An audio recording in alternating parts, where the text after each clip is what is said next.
देऊया आणि पाहुण्यांचं स्वागत करूया.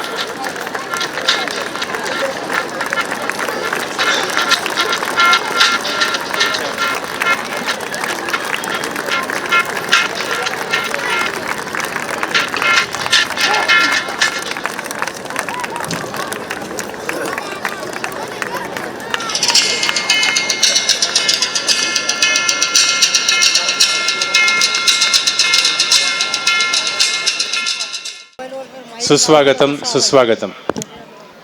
माधव सदाशिव गोळवलकर गुरुजी विद्यालय आज या ठिकाणी वार्षिक स्नेहसंमेलन 2025 साजरं करीत आहे.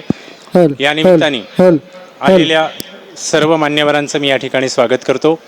आजचे प्रमुख पाहुणे श्रीयुत काशीनाथ देवधर सर, शाला समितीचे अध्यक्ष माननीय श्रीयुत मिलिंद कांबळे सर, त्याचबरोबर प्राथमिक विभागाचे मुख्याध्यापक श्रीयुत प्रसाद लागू सर, माध्यमिक विभागाच्या मुख्याध्यापिका वासंतीताई बनकर, पूर्व प्राथमिक विभागाच्या मुख्याध्यापिका अपर्णाताई साने यांचं सगळ्यांचं मी या ठिकाणी स्वागत करतो आणि मान्यवरांना विनंती करतो की त्यांनी दीप प्रज्वालन करून या कार्यक्रमाची सुरुवात करावी. त्याचबरोबर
खूपच छान. भविष्यातल्या घडणाऱ्या अनेक मोठ्या व्यक्ती या ठिकाणी आपल्यासमोर मंचावर आज या ठिकाणी येणार आहेत. त्यातलीच ही पहिली विद्यार्थिनी होती. मी मान्यवरांना विनंती करतो की त्यांनी व्यासपीठावर येऊन स्थानापन्न व्हावं. आजचे प्रमुख पाहुणे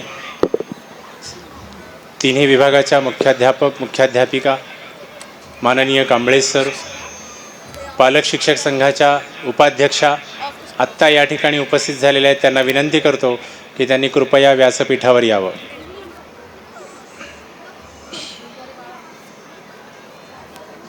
जयाचे श्री केशरी रंग शोभे, दुजा पांढरा पाहता चित्त लोभे, तिजा हिरवा शांती देई मनाला, नमस्कार माझा तिरंगी ध्वजाला.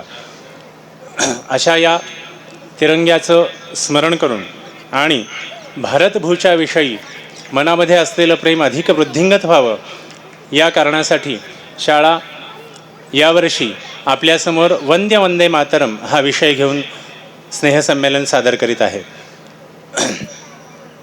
डेक्कन एज्युकेशन सोसायटीच्या माधव सदाशिव गोळवलकर गुरुजी विद्यालयाच्या 2025 सालच्या या स्नेहसंमेलनामध्ये मी मान्यवरांचं स्वागत करतो.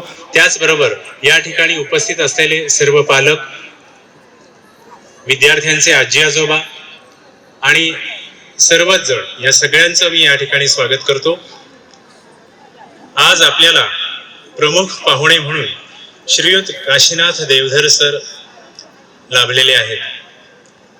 अत्यंत उत्तुंग व्यक्तिमत्व जी असतात ती उत्तुंग यासाठी असतात की त्यांच्या ठिकाणी असणारी शिस्त, छोट्या छोट्या गोष्टींमध्ये त्यांचा असलेला वक्तशीरपणा, त्यानंतर त्यांची बौद्धिक ताकद लावून त्यांनी केलेलं काम आणि या अशाच वैशिष्ट्यांनी युक्त असलेले देवधर सर आज या ठिकाणी प्रमुख पाहुणे म्हणून आले.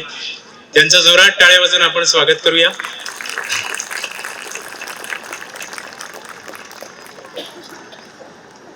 मी आमच्या शाळेतल्या शिक्षिका वरदाताईंना विनंती करतो की त्यांनी देवधर सरांची ओळख करून द्यावी.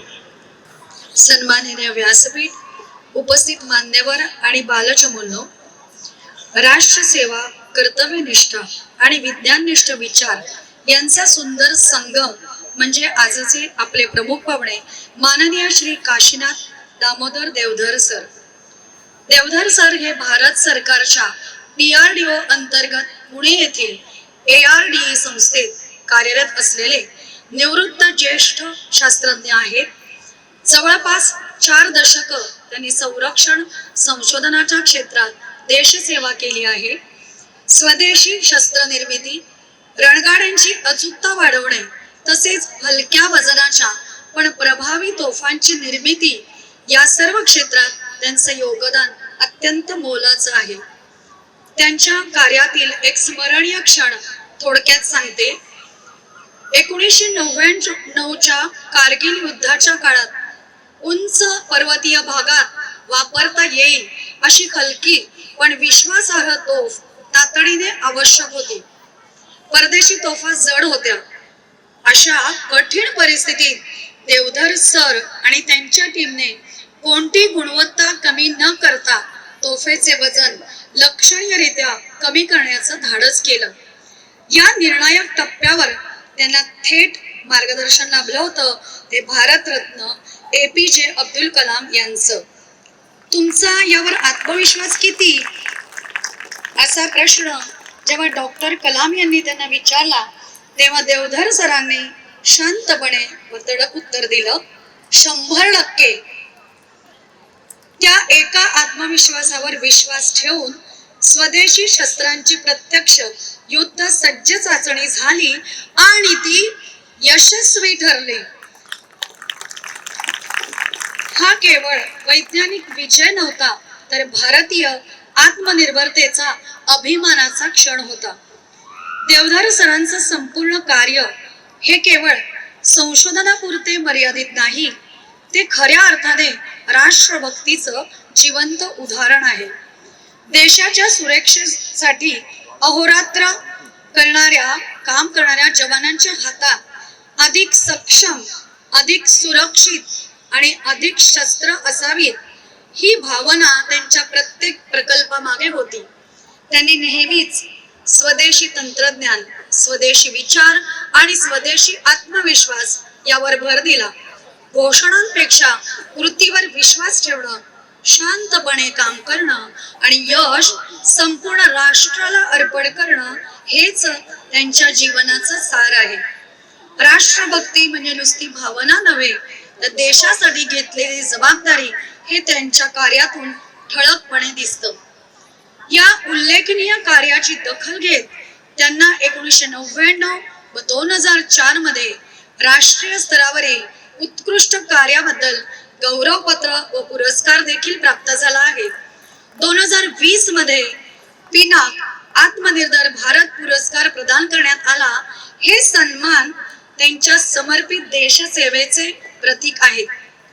निवृत्तीनंतरही ते शिक्षण, व्याख्यान, लेखन आणि वैचारिक प्रबोधनातून आत्मनिर्भर भारत या ध्येयासाठी कार्यरत आहेत.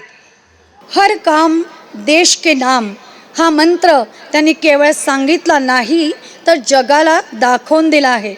अशा प्रेरणादायी जीवन प्रवासातून युवक युवतींना, आपल्या विद्यार्थ्यांना दिशा देणारे, राष्ट्रसेवेचा आदर्श उभा करणारे माननीय श्री काशीनाथ देवधर सर आज आपले प्रमुख पाहुणे म्हणून आपल्यासमोर उपस्थित आहेत.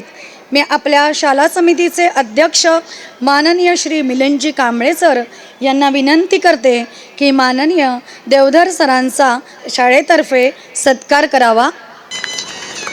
जोरदार टाळ्या वाजवायच्या आहेत.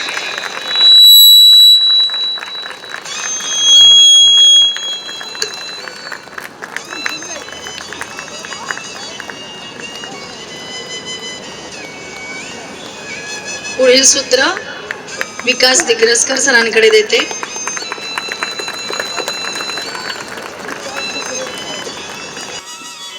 धन्यवाद वरदाताई.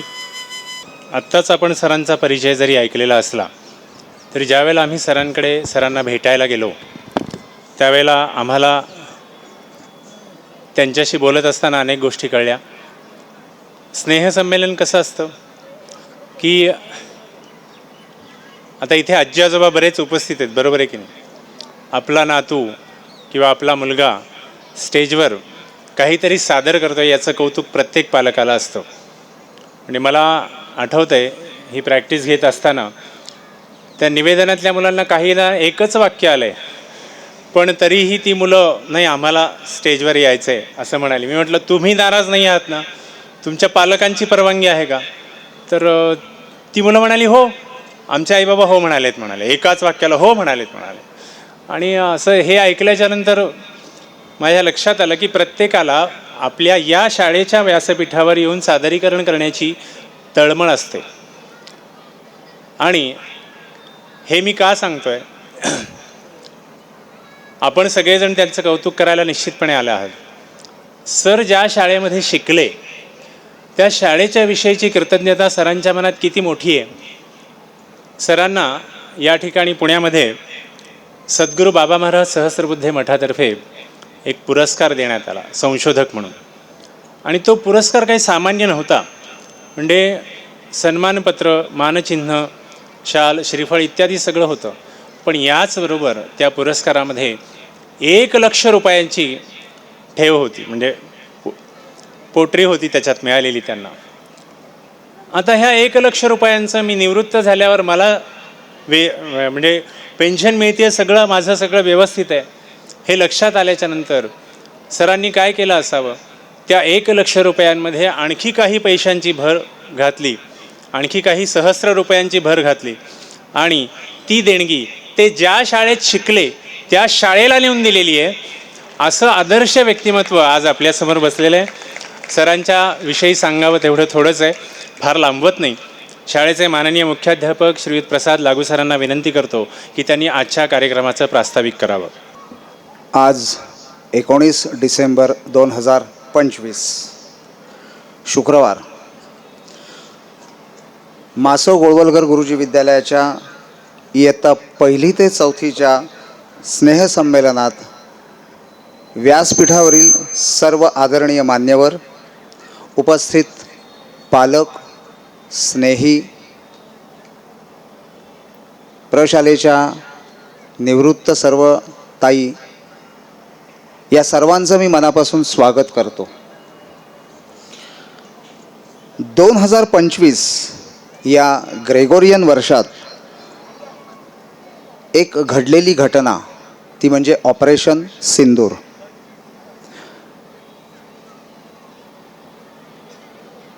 ते ऑपरेशन सिंदूर ज्या घटनेमुळे घडलं, ती घटना फार क्लेशकारक आणि वेदनादायी आहे. आणि तोच विषय मग आपण यावर्षी स्नेहसंमेलनासाठी घ्यायचा निश्चित केलं, देशभक्ती. मुळातच माझं जेवायचं ताट पूर्ण भरलेलं आहे, कारण मी ते मनापासून कष्ट करून भरतोय.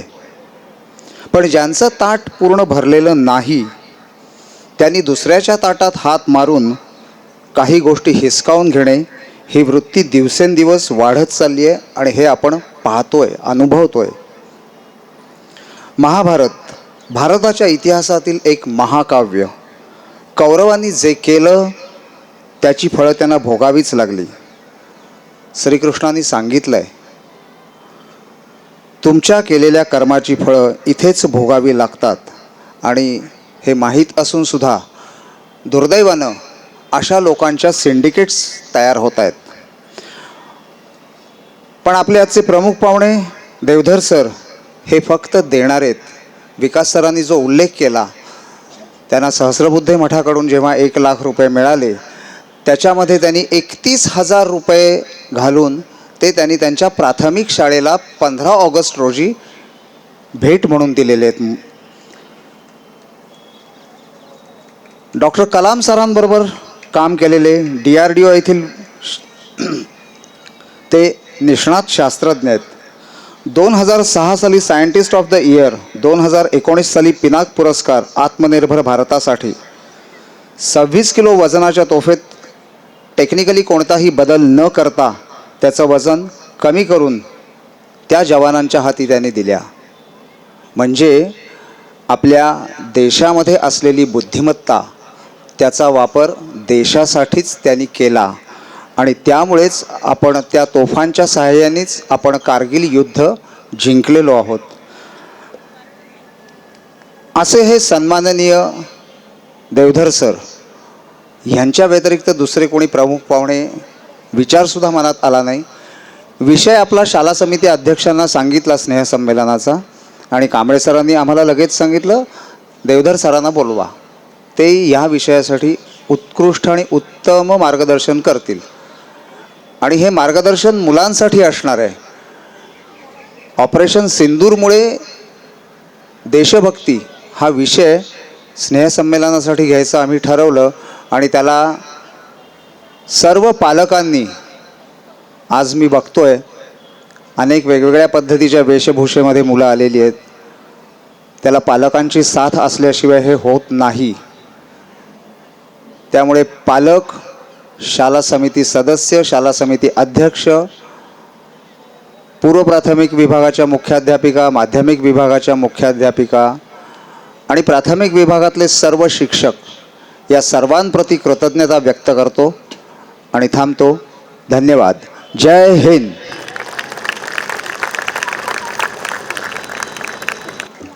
धन्यवाद सर. यानंतर आजचे जे प्रमुख पाहुणे आहेत, श्रीयुत काशीनाथ देवधर सर, मी यांना विनंती करतो की त्यांनी आम्हाला मार्गदर्शन करावं. नमस्कार. सर्वप्रथम मला इथं बोलवलं आणि ही संधी दिली तुमच्याशी संवाद साधायची, आणि हेही सांगितलं की 10 मिनटं वेळ आहे फक्त, त्यामुळे मी 10 मिनटंच बोलणार आहे.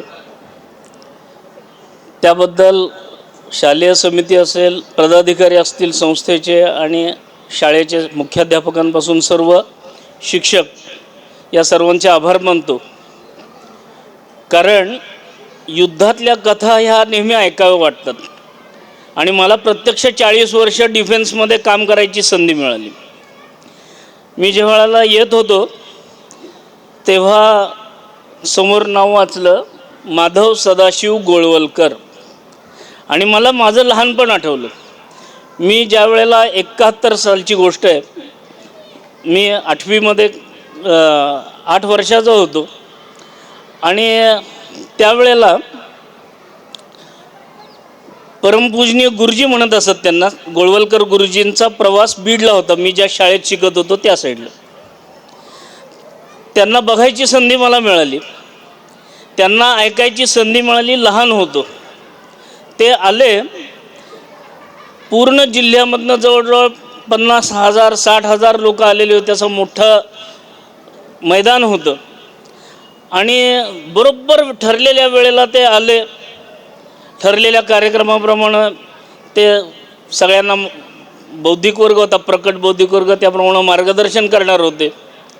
पण अतिशय उत्साही लोकांनी, नागरिकांनी त्या काळातल्या प्रथेप्रमाणे जय जयकार सुरू केलं आणि गुरु गोळवलकर की जय अशा घोषणा द्यायला सुरुवात केली. आणि गुरुजी स्वतः स्टेजकडं न जाता मध्ये ठेवलेल्या माईककडं आले आणि त्यांनी सगळ्यांना सांगितलं की जय जयकार फक्त भारत मातेचा करायचा, माझा करायचा नाही. कुठल्याही व्यक्तीचा जय जयकार हा सीमित असतो, देशाचा जय जयकार झाला पाहिजे म्हणून स्वतः त्यांनी घोषणा दिल्या आणि 3 वेळा सगळ्यांकडनं भारत माता की जय म्हणून घेतलं. आपणही म्हणू, कारण आजचा विषय पण भारत मातेचा आहे. भारत माता की. आवाज लांबपर्यंत, कारगिलपर्यंत गेला पाहिजे. भारत माता की. बरोबर. भारत माता की. आपल्या देशाचं संरक्षण करणारे जे सैनिक असतात त्यांच्या हातातलं शस्त्र चांगलं असलं पाहिजे म्हणून एक संस्था पुण्यामध्ये काम करते. त्याचं नाव आहे ARD आणि तिथं मी काम करायला सुरुवात केली. भारतातल्या सैनिकांच्या हातातलं शस्त्र चांगलं असलं पाहिजे. त्यावेळेला 1985ची गोष्ट आहे. रणगाडा म्हणून एक शस्त्र असतं. रणगाडा म्हणजे एक वाहन असतं. त्या वाहनाला कवच असतं सगळीकडनं की शत्रूचा गोळीबार जेवढा होईल तेवढा झेलला गेला पाहिजे. त्याच्यावरती एक जबरदस्त तोफ असते. ती तोफ शत्रूचा पहिल्याच फटक्यामध्ये नाश करेल अशा पद्धतीची तोफ असते. तर अशा रणगाड्याची ॲक्युरसी किंवा अचूकता वाढवण्याचं काम माझ्याकडं होतं आणि आम्ही त्याच्या ट्रायलसाठी झाशीच्या जवळ एक बबिना नावाचं गाव आहे, तिथं गेलेलो. बबिनाला गेलो. 500 जणांचं युनिट होतं आर्मीचं. मी खूप ज्युनियर होतो, नुकताच सर्व्हिसला जॉईन झालो होतो. माझी राहण्याची व्यवस्था त्यांनी जवानाच्या बरॅकमध्ये केली होती आणि त्यामुळं जवान आपले सीमेवरती लढताना किंवा अन्य वेळी कसे जगतात हे मला जवळून पाहायला मिळालं. बघितलं तर पहाटे 5च्या आधी उठायचं, आवरायचं, 6 ते 8:30 9पर्यंत व्यायाम करायचे मैदानावरचे वेगवेगळ्या पद्धतीचे. मग 1 तासाच्या सुट्टीमध्ये सगळं परत राहिलेलं आवरायचं.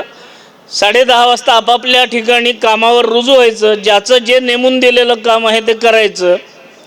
अगदी शिपायापासून ते कमांडिंग ऑफिसरपर्यंत किंवा सगळ्यांनी कंपल्सरी 5.5 ते 6 तास रोज संध्याकाळचा आणि सकाळचा मिळून व्यायाम करायचा. बिचारे थकून भागून जायचे. आपण शाखेच्या पद्यांमध्ये म्हणतो की नित्य सिद्ध शक्ती से राष्ट्र की अर्चना. ते शब्द म्हणत नाहीत, पद्य म्हणत नाहीत, तसंच जगत असतात असा माझा अनुभव आहे. नुसतं एक अनुभव म्हणजे आपल्या सगळ्यांना माहीत असेल की 5 वर्षापूर्वी चीन गलवान घाटीमध्ये आपल्या बिहार रेजिमेंटवरती आक्रमण केलं. आपले 9 सैनिक आणि त्या रेजिमेंटचे कमांडिंग ऑफिसर संतोष बाबू यांचं हुतात्म्य द्यावं लागलं. पण त्याच्या बदल्यामध्ये 42 चिन्यांना आणि त्यांच्या अधिकाऱ्यांना मुंड्या पिरगळून मारण्याचं काम आपल्या जवानांनी केलं. ह्याचं कारण नित्यसिद्ध शक्ती. रात्री जरी युद्ध लागलं निम्म्या रात्रीत तरी आपण सशस्त्र असलं पाहिजे, सशक्त असलं पाहिजे, धाडसी असलं पाहिजे, चपळ असलं पाहिजे. अशा पद्धतीचे जे वेगवेगळे गुण आहेत ते येण्यासाठी हे काम चालायचं. एके दिवशी मी तिथं बघत होतो, त्यांचं ईदची सुट्टी आली आणि ईदची सुट्टी असताना दुसऱ्या दिवशी ईद होती. आदल्या दिवशी 500चं युनिट आपल्यासारखंच सगळेजणं थकून भागून असे मैदानावरती बसलेले होते आणि त्यांचा प्रमुख त्यांना सूचना देत होता. त्यांनी 3 वाक्यामध्ये उद्या सुट्टी आहे हे सांगितलं. पहिलं वाक्य होतं, कल छुट्टी होगी. आर्मीमध्ये एक विशिष्ट पद्धतीची भाषा तयार करावी लागलेली आहे. याचं कारण 3200 किलोमीटर लांब असणारा आपला देश, 2900 किलोमीटर रुंद असणारा आपला देश, 32.88 लाख वर्ग किलोमीटर एवढी भूमी असणारा आपला देश, प्रत्येक 10 किलोमीटरवरती भाषा बदलते. जी आज्ञा दिली ती जशीच्या तशी कळली पाहिजे आणि वापरली पाहिजे, याच्यासाठी एक विशिष्ट पद्धतीची भाषा त्यांनी तयार केलेली आहे. त्यामुळं त्यांनी सांगितलं छोटी छोटी वाक्य. त्यांनी सांगितलं पहिलं वाक्य, कल छुट्टी होगी. दुसरं वाक्य सांगितलं, कोई वर्दी नहीं पहनेगा. वर्दी याचा अर्थ आपल्याला असतो तो गणवेश. आर्मीचे सगळ्या लोकांना एक गणवेश असतो. तर त्यांनी सांगितलं कल छुट्टी होगी, याचा अर्थ उद्या सुट्टी राहील. कोई वर्दी नहीं पहनेगा म्हणजे कोणीही गणवेश घालणार नाही, साध्या कपड्यांमध्ये येतील. आणि तिसरं वाक्य होतं, लेकिन कारवाई पुरी होगी. याचा अर्थ पहाटे उठल्यापासून रात्री झोपेपर्यंत किंबहुना नेमून दिलेलं, ज्याला आपण आता सध्याच्या भाषेमध्ये 24/7 असं जे नेमून दिलेलं काम आहे ते जसंच्या तसं करायचं. आर्मीच्या लोकांना सुट्टी, याचा अर्थ गणवेश घालायला सुट्टी, बाकी सगळं जसंच्या तसं करायचं. मग तेवढे 5 तासाचा व्यायाम असेल, त्यांची नेमून दिलेली कामं असतील, ही सगळी करायची. माझ्या मनावर खूप प्रभाव पडला त्या गोष्टीचा आणि म्हणलं अरे, आपले जवान जर अशा पद्धतीने 24/7 डोळ्यात तेल घालून आपल्या देशाच्या सीमांचं रक्षण करत आहेत, तर त्यांच्या हातातलं शस्त्र चांगलं असलं पाहिजे, त्यांच्या हातातलं शस्त्र अद्ययावत असलं पाहिजे, त्यांच्या हातातलं शस्त्र अत्याधुनिक असलं पाहिजे, जगाच्या अन्य देशांच्या तोडीस तोड किंबहुना सरस असलं पाहिजे. याच्यासाठी काम करायला सुरुवात केली आणि मग मी कधीही वेळेचं भान ठेवलं नाही. काम कसं लवकर पूर्ण होईल असा नेहमी मला प्रश्न पडायचा. काम करत गेलो आणि स्वाभाविकपणे हा प्रभाव असल्यामुळं विविध पद्धतीची कामं मला मिळाली. म्हणजे माझी नियुक्ती झाली ती 1982 झाली. भारताची तोफ स्वतःची तंत्रज्ञानाचा विकास करण्यासाठी जो गट होता त्याच्यामध्ये झाली. 5 वर्ष आम्ही काम केलं, पण त्यावेळच्या सरकारने स्वीडनकडनं बोफोर्स तोफा खरेदी केल्या आणि आमचा प्रोजेक्ट बंद झाला.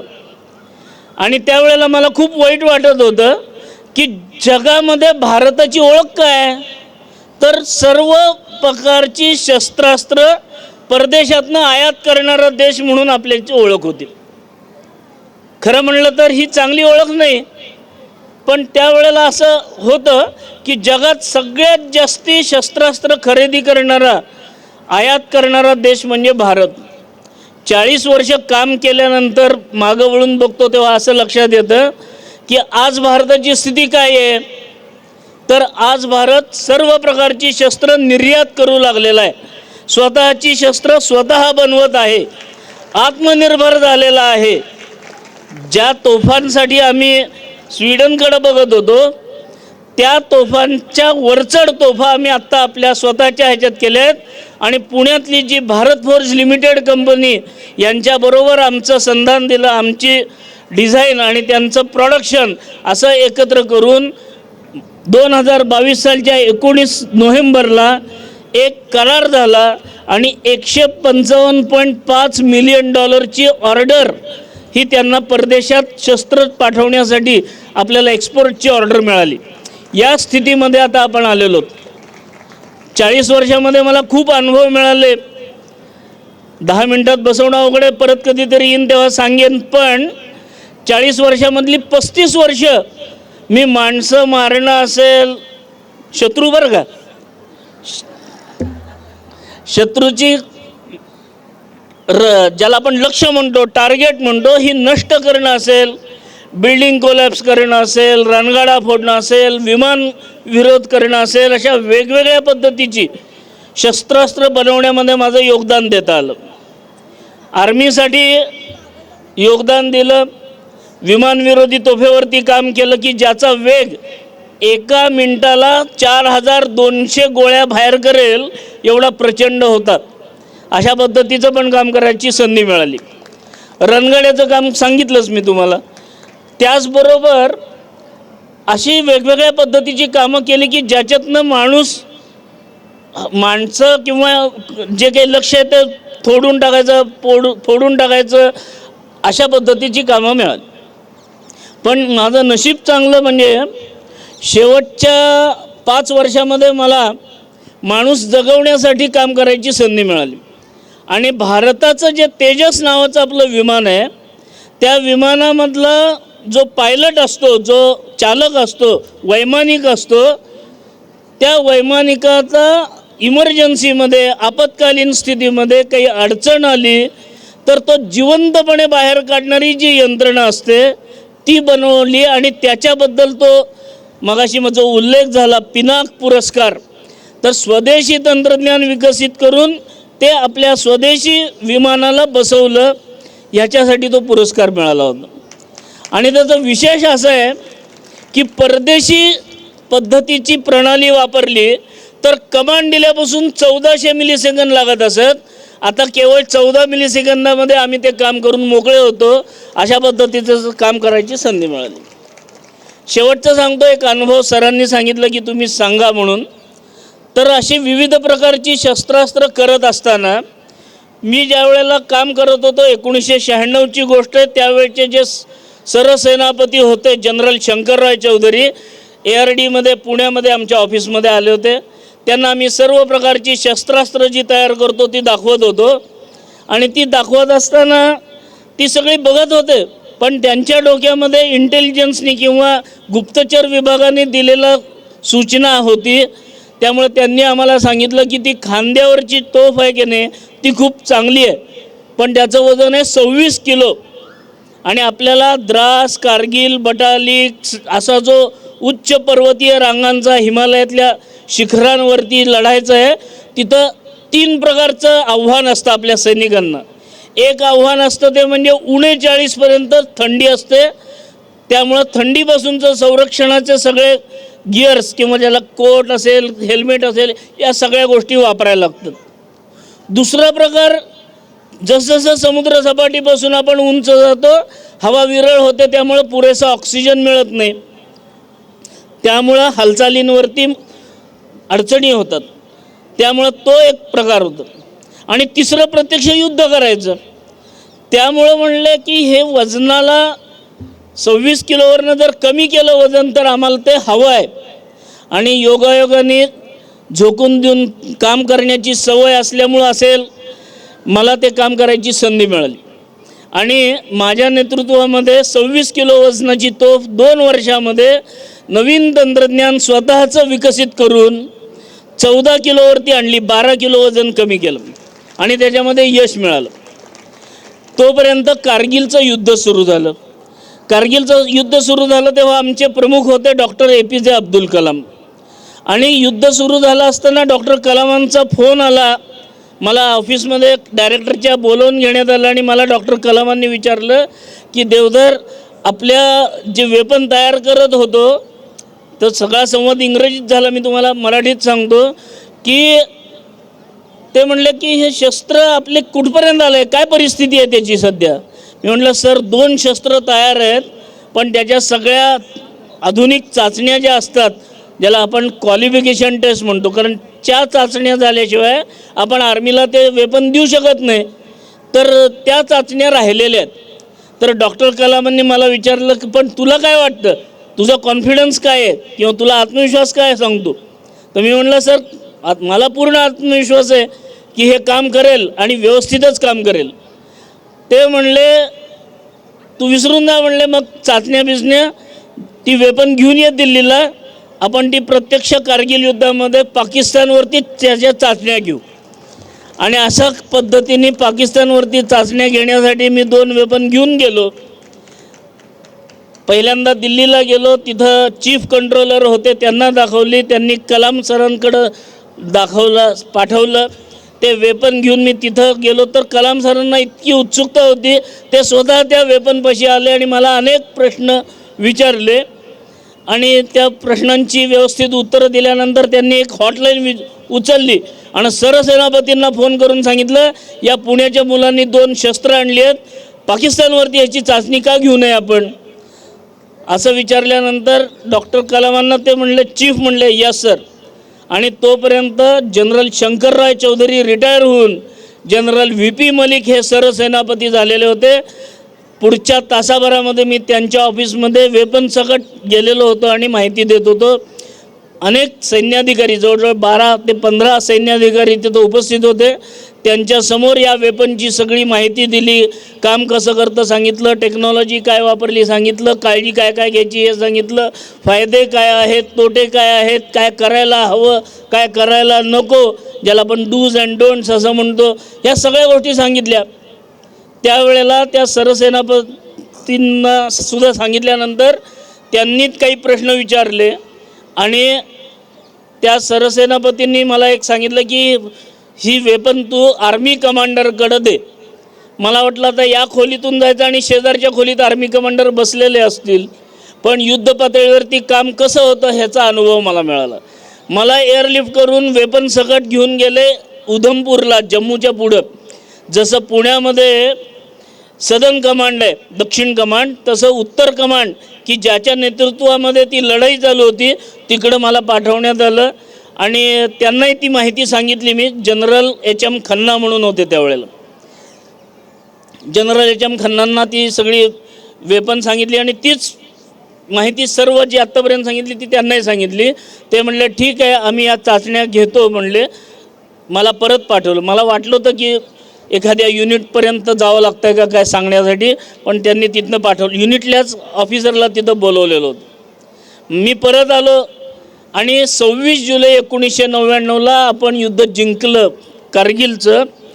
8 दिवसानंतर डॉक्टर कलामांना सरसेनापतींची चिठ्ठी आली की ही जी 2 वेपन आहेत त्याच्या आम्ही चाचण्या घेतल्या, त्या सगळ्या खूप चांगल्या झाल्या आणि आम्हाला अशी वेपन लगेच पाहिजे आहेत. अशा पद्धतीचा एक अभिमान वाटावा अशी घटना करण्याचा योग मला आला. 27 ऑगस्टला 26 जुलैनंतर साधारण 1 महिन्यानंतर डॉक्टर कलाम ARDमध्ये आले होते पुण्यामध्ये.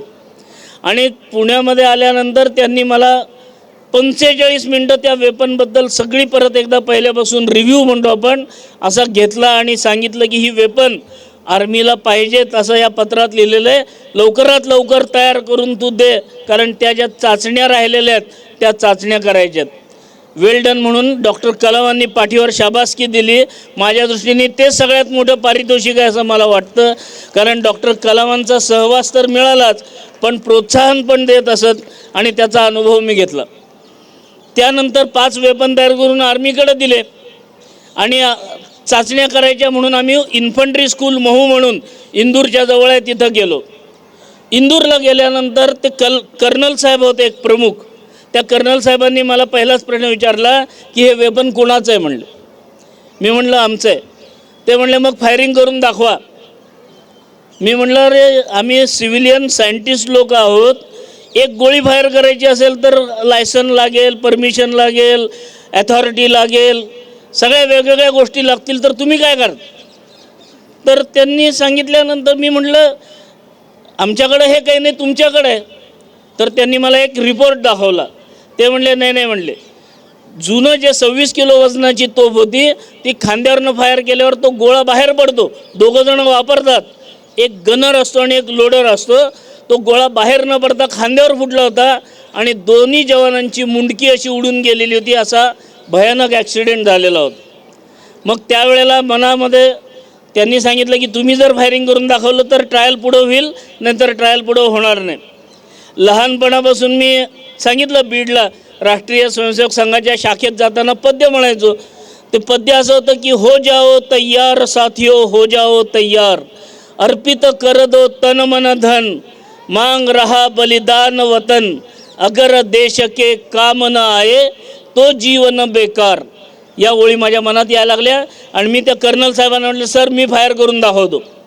आणि 6 हाय एक्सप्लोजिव्ह राऊंड, ज्याला अतिविस्फोटक राऊंड, हे 1 मिनिटामध्ये फायर करून दाखवायचे असा क्रायटेरिया. 50 सेकंदात मी ते फायर करून दाखवले, धाड धाड धाड धाड. आणि मग त्याला हात लावला. हा एक अनुभव सांगायचा होता म्हणून सांगितला. मला माहीत आहे सगळेजण वेगळ्या कारणासाठी आपल्या गोष्टी बघतायत.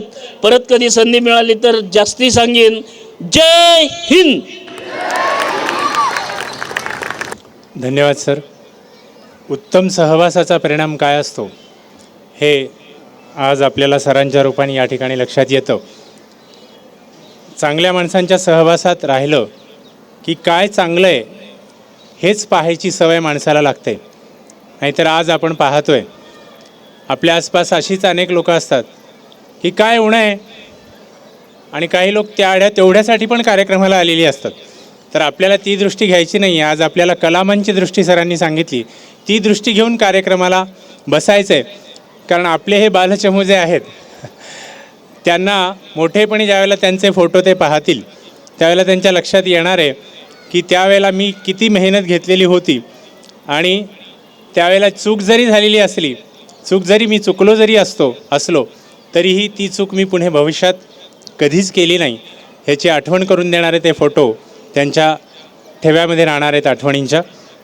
यानंतर असंच चांगली दृष्टी ज्यांना लाभलेली आहे आणि शाळेचा केवळ उत्कर्षच व्हावा, आणि पुणे शहरातच नव्हे तर अख्ख्या भारतवर्षामध्ये आपली शाळा उत्तुंग यश प्राप्त करावी अशी तळमळ ज्यांच्या मनामध्ये आहे ते आमच्या शाला समितीचे अध्यक्ष श्रीयुत मिलिंद कांबळे सर यांना मी विनंती करतो की त्यांनी आपलं मनोगत व्यक्त करावं. सर्वांना नमस्कार. आजच्या कार्यक्रमाचे प्रमुख पाहुणे माननीय काशीनाथजी देवधर, आपल्या पूर्व प्राथमिक विभागाच्या मुख्याध्यापिका अपर्णाताई साणे, प्राथमिक विभागाचे मुख्याध्यापक प्रसाद लागू सर, माध्यमिक विभागाच्या मुख्याध्यापिका वासंतीताई बनकर, पालक शिक्षक संघाच्या श्रीयुत जोशी, त्याचबरोबर आपण एवढ्या मोठ्या संख्येने उपस्थित असलेले सर्व पालक, या ठिकाणी आवर्जून आपले माजी मुख्याध्यापक, माजी शिक्षक दरवर्षी येतात, त्यांचंही या ठिकाणी स्वागत.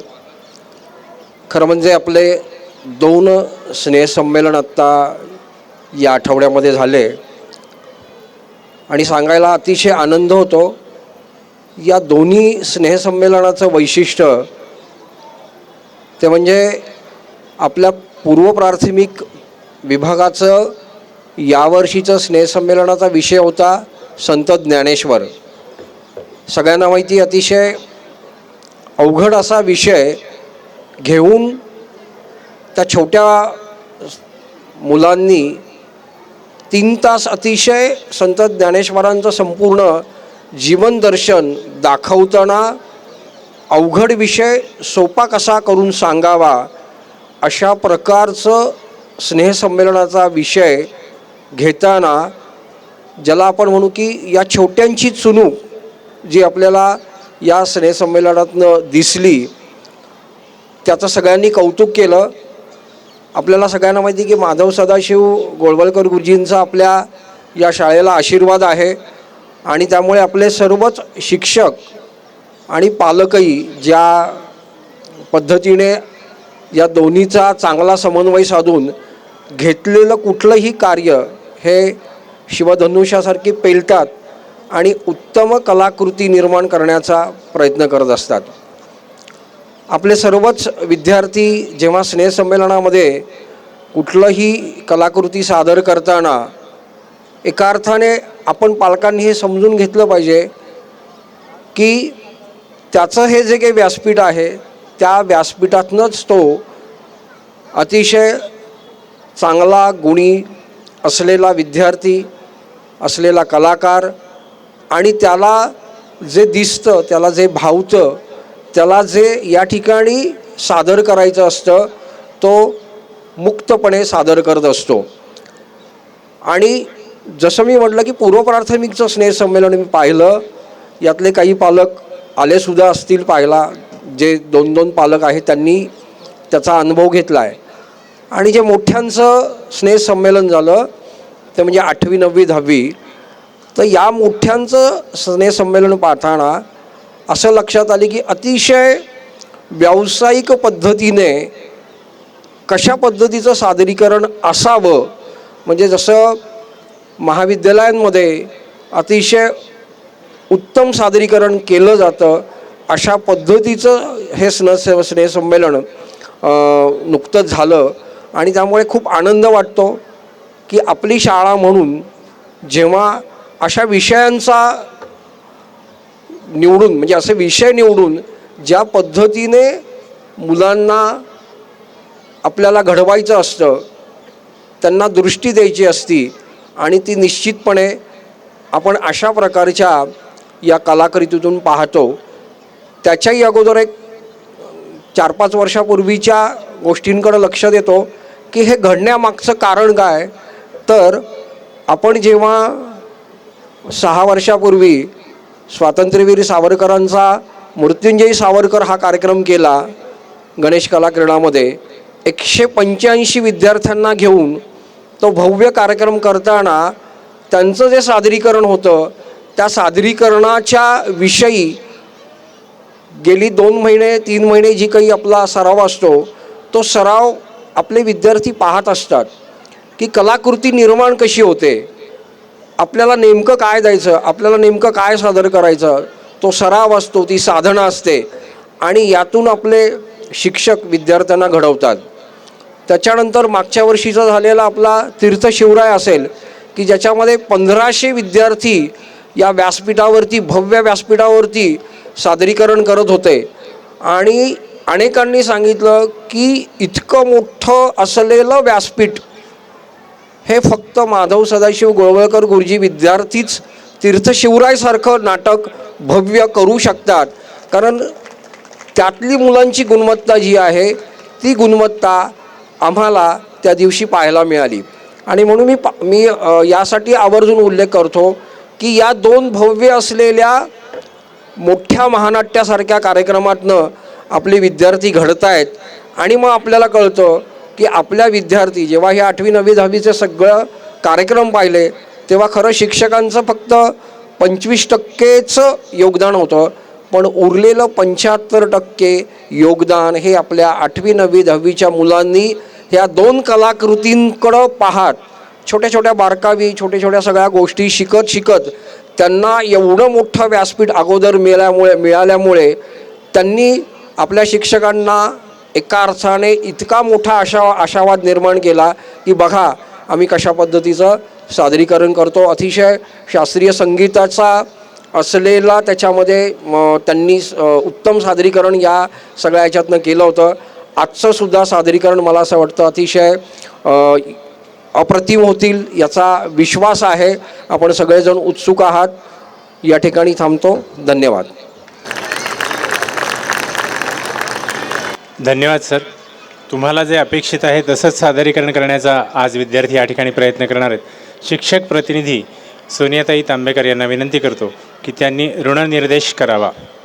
ज्यांनी साथ दिली त्यांना मनापासून धन्यवाद. आपल्या सहकार्यामुळेच होणार हा कार्यक्रम सुंदर व खास. सर्वप्रथम कार्यक्रमाला उपस्थित राहून आमचा उत्साह द्विगुणित करणारे आदरणीय प्रमुख पाहुणे श्री काशीनाथ देवधर सर यांचे मी आभार मानते. तसेच शाळेच्या कार्यात नेहमी मार्गदर्शन करणारे व पाठबळ देणारे शाला समितीचे अध्यक्ष माननीय श्री मिलिंदजी कांबळे यांचेही मी आभार मानते. कार्यक्रमाच्या संकल्पनेला दिशा देणारे आणि सातत्याने प्रेरणा देणारे आमचे मुख्याध्यापक श्री प्रसाद लागू सर यांचेही आभार मानते. कार्यक्रमास आवर्जून उपस्थित राहिलेल्या पूर्व प्राथमिक विभागाच्या मुख्याध्यापिका सौ अपर्णाताई साने व माध्यमिक विभागाच्या मुख्याध्यापिका सौ वासंतीताई बनकर यांचेही मी मनापासून आभार मानते. तसेच शाळेचा पाया भक्कम करणाऱ्या माजी मुख्याध्यापिका सौ कल्पनाताई व सौ मंजुषाताई यांचेही मी आभार मानते. आमच्या विनंतीला मान देऊन आलेल्या आमच्या माजी शिक्षिका यांचेही मी मनापासून आभार मानते. DES विभागाच्या पूर्व प्राथमिक विभागाच्या मुख्याध्यापिका सौ माधुरी मिस, प्राथमिक विभागाच्या मुख्याध्यापिका अर्चना मिस व माध्यमिक विभागाच्या मुख्याध्यापिका विजया मिस आणि न्यू इंग्लिश स्कूलच्या मुख्याध्यापिका सौ सुनीता राव या सर्वांनी केलेल्या सहकार्याबद्दल मी यांचेही आभार मानते. कार्यक्रमाच्या प्रत्येक टप्प्यावर सहकार्य करणारे सर्व शिक्षक, शाळेतील काका मावशी यांचे विशेष आभार, कारण त्यांच्या मेहनतीशिवाय हा सोहळा पूर्णत्वास जाणार नाही. पालक शिक्षक संघातील सर्व पालक प्रतिनिधी तसेच आपण सर्व पालक यांचेही मी मनापासून आभार मानते. मंडप, ध्वनी व उत्तम प्रकाश योजना देणारे, मंचाची भव्यता वाढवणारे, कार्यक्रमाला रंगत आणणारे कामटे काका व त्यांचे सहकारी यांचेही मी मनापासून आभार मानते. सिक्युरिटी गार्ड व पार्किंगची व्यवस्था पाहणारे कळम सर व त्यांचे सहकारी यांचेही आभार मानते. कार्यक्रमास उपस्थित सर्व पालक व प्रेक्षकांचेही आभार.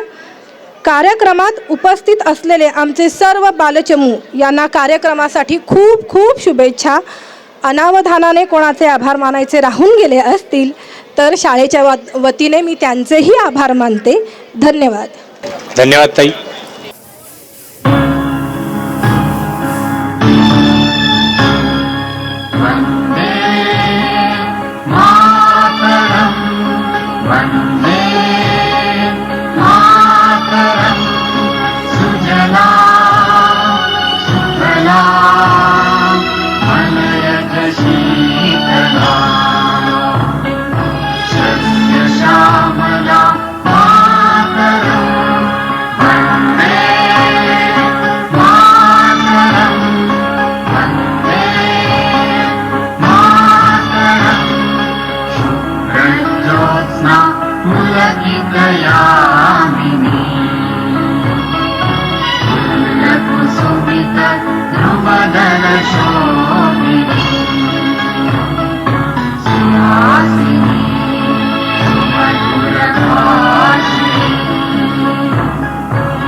तुम्ही